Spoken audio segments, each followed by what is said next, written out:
A scary warning for two Ralston parents might have saved a teen's life. Lena Tillette spoke to the boy's parents. Don't worry about it. Don't let it get to you. Parents of a Ralston middle school student in shock and emotional, thinking of a phone call they got from a concerned parent, warning them that their son expressed suicidal thoughts to his friends via text messages. We all started crying. We all started telling him, don't worry about it. We'll take care of it. Stop. This isn't going to happen. It doesn't need to happen. Tina and Noel say the day was trying for the entire family. Their son, they say, stood up to a student at school who had been bullying him. Knocking the books out of my son's hand and messing with my son any chance he got, just making it difficult for him to walk down the hall. Tina says, egged on by his friends, the altercation turned physical. She and her son were called to the principal's office, where she says the principal said, if they find out punches were landed, he's going to have to call the cops, and we're looking at third-degree assault charges on my son.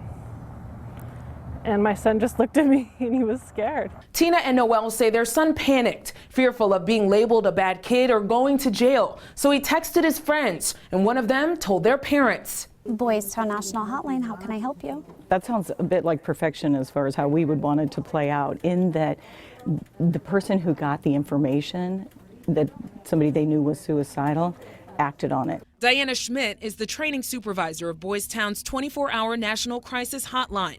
The hotline fields more than 147,000 calls a year and specializes in teen crises and preventing teen suicides. Schmidt says a triggering event is different for every teen, but that parents should be aware of changing emotions and take threats seriously. It's really kind of a sign that they want help, that they don't know what else to do.